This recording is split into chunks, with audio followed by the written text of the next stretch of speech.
Hey everyone, welcome back to my channel Educare Academy by Mandeep ma'am.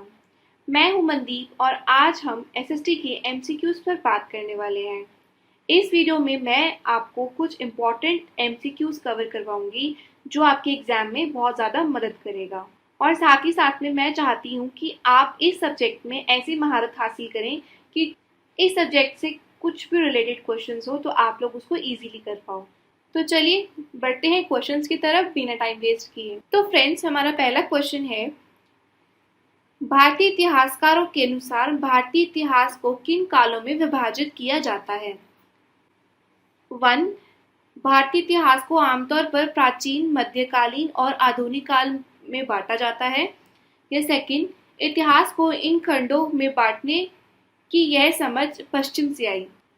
Historians generally view Indian history as ancient, medieval and modern periods।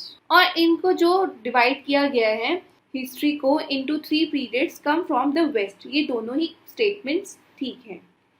तो दोस्तों इसका option है option number सी, जो दोनों statements हैं वो ठीक हैं। Second question, which of the following are characteristics of modern society? आधुनिक समाज की विशेषताओं में क्या सम्मिलित है?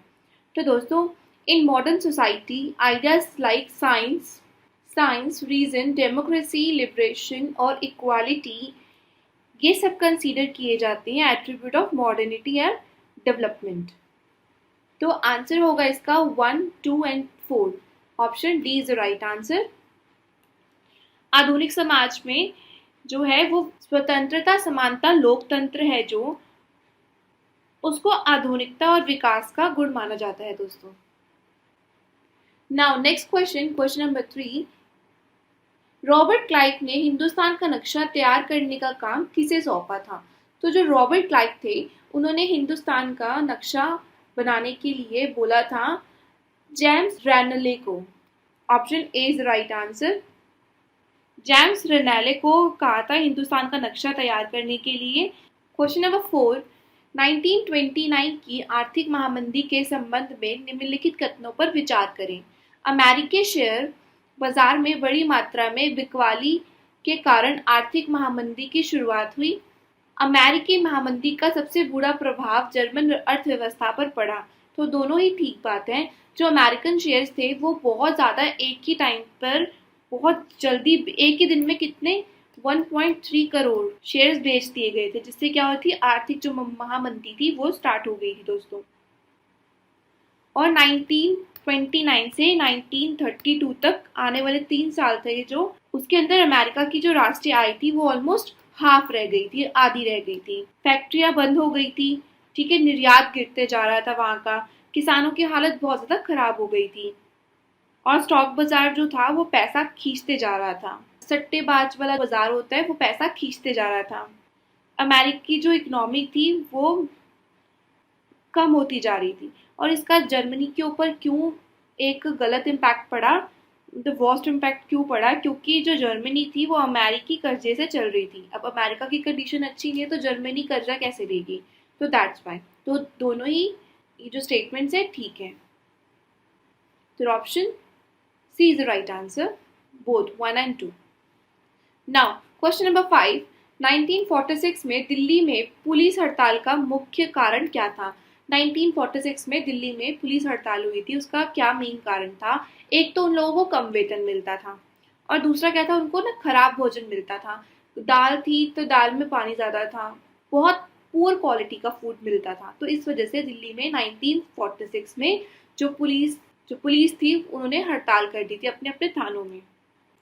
और जैसे ही ये खबर दूसरे पुलिस स्टेशन पहुंची तो उन लोगों ने भी हड़ताल शुरू कर दी और खाना खाने से बिल्कुल मना कर दिया। तो option C is the right answer, A and B. Okay friends, 6th question, Bahadur Shah Zafar के बेटों को किस अंग्रेज अधिकारी ने गिरफ्तार कर दिया था? तो बहादुर शाह जफर के बेटों को कैप्टन हडसन ने गिरफ्तार कर लिया था और उनको मृत्यु दंड दे दिया था। नाउ क्वेश्चन नंबर 7, वाणिज्यिक कंपनियों के बारे में निम्नलिखित कथनों पर विचार करें। Consider the following statements about commercial companies. वाणिज्यिक कंपनियों का मुख्य उद्देश्य प्रतिस्पर्धा से बचकर मुनाफा कमाना था, बिल्कुल ठीक है ये। जो उनका मेन ऑब्जेक्टिव होता है कमर्शियल कंपनीज का कि अवॉइड करना कंपटीशन और मेक अ प्रॉफिट।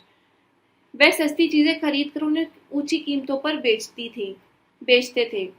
ठीक है, वो लोग चीप चीजें खरीदते थे और उसको सोल्ड कर देते थे हाई प्राइस में। तो इसीलिए इसका ऑप्शन है C is the right answer, both 1 and 2। Next question number 8। 1761 की तीसरी पानीपत की लड़ाई के समय मुगल सम्राट कौन था? जब बैटल ऑफ पानीपत हुआ था थर्ड वाला, तो उस टाइम पे मुगल सम्राट कौन था? तो दोस्तों आंसर है शाह आलम द्वितीय था। शाह आलम 2 था during the third battle of Panipat. और जो बैटल हुआ था वो कब हुआ था? 14 Jain 1761 between Maratha and Afghans. और ये किसने लेड किया था? ये किसके नेतृत्व में हुआ था? ये हुआ था अहमद शाह दुरानी के नेतृत्व में। और इसके अंदर मराठा थे, वो बैटल को हार गए थे। और उसका रिजल्ट क्या था कि बहुत सारे लोगों की जान गई थी और प्रॉपर्टीज भी गवाई गई थी वहाँ। ठीक है, तो option number C is right answer. Now question number 9। स्वतंत्र भारत के पहले गवर्नर जनरल कौन थे? तो who was the first governor general of independent India? तो दोस्तों आंसर है इसका Lord Mountbatten. Lord Mountbatten थे इंडिपेंडेंट इंडिया के फर्स्ट गवर्नर जनरल 1947 से 1948 तक। ब्रिटिश इंडियन एम्पायर के ये लास्ट वायसराय थे। Question number 10। East India Company की स्थापना कब हुई थी? ये थोड़ा सा इजी क्वेश्चन है, आपको आता होगा। ऑप्शन नंबर ए 1600 में हुई थी। ट्रेड करने आई थी east India company east and south east Asia में और इंडिया में। ठीक है ना। नाउ मुगल साम्राज्य का संस्थापक कौन था? तो कौन था मुगल साम्राज्य का संस्थापक? आंसर सी है बाबर। इनका फुल नेम था Zahiruddin Muhammad and Babur is the founder of Mughal empire in India. Father की साइड से तैमूर था और मदर की साइड से चंगेज खान। इंकलाब जिंदाबाद का नारा किसने दिया था? तो इंकलाब जिंदाबाद का नारा दिया था भगत सिंह जी ने। इन्होंने ये नारा तब दिया था जब इन्होंने after bombing central legislative assembly in Delhi in April 1929, इसके बाद ही इन्होंने ये नारा दिया गया था इंकलाब जिंदाबाद। और ये दोबारा नारा दिया गया था जून में 1929 को, जब ओपन कोर्ट का जॉइंट स्टेटमेंट चल रहा था दिल्ली हाई कोर्ट में तब। Next question. भारतीय राष्ट्रीय कांग्रेस के पहले सत्र की अध्यक्षता किसने की थी? तो दोस्तों जो इंडियन नेशनल कांग्रेस थी जिसका फर्स्ट सेशन था उसकी अध्यक्षता करी थी बीसी बनर्जी ने। Option C is the right answer. और ये कहाँ हुआ था फर्स्ट सेशन? वो हुआ था बॉम्बे में इन 1885। और ए.ओ. ह्यूम ने कांग्रेस का गठन किया था, Indian National Congress. Now question number 14। Bharat छोड़ो आंदोलन किस वर्ष शुरू किया गया था? तो भारत छोड़ो आंदोलन शुरू किया गया था दोस्तों 1942 में, द क्विट इंडिया मूवमेंट। इस मूवमेंट में स्लोगन दिए गए थे क्विट इंडिया और भारत छोड़ो। ठीक है, और ये गांधी जी के द्वारा दिए गए थे। और गांधी जी ने स्लोगन दिया था डू और डाई। और इसी ही ईयर में 8 अगस्त 1942 में गांधी जी ने आईएनसी यानी कांग्रेस का जो सेशन था उसका नेतृत्व किया था officially. Now next question. Bharat छोड़ो आंदोलन के समय भारत का वायसराय कौन था? तो दोस्तों जब 1942 में भारत छोड़ो आंदोलन चला था उस टाइम पे वायसराय था वहां पर लॉर्ड लिनलिथगो। ये 1936 से 1944 तक थे और इनका जो पीरियड है ये सबसे लंबे टाइम तक वायसराय रहे थे। Next question. भारत छोड़ो आंदोलन के दौरान करो या मरो का नारा किसने दिया था? अभी बताया महात्मा गांधी जी ने। अगला क्वेश्चन। प्लासी की लड़ाई किस वर्ष लड़ी गई थी? तो दोस्तों प्लासी की लड़ाई लड़ी गई थी बैटल ऑफ प्लासी 1757 को। 23 जून 757 को प्लासी की लड़ाई लड़ी गई थी। रॉबर्ट क्लाइव और सिराजुद्दौला के बीच में लड़ी गई थी ये, जो कि लास्ट नवाब थे of Bengal. Now question number 18।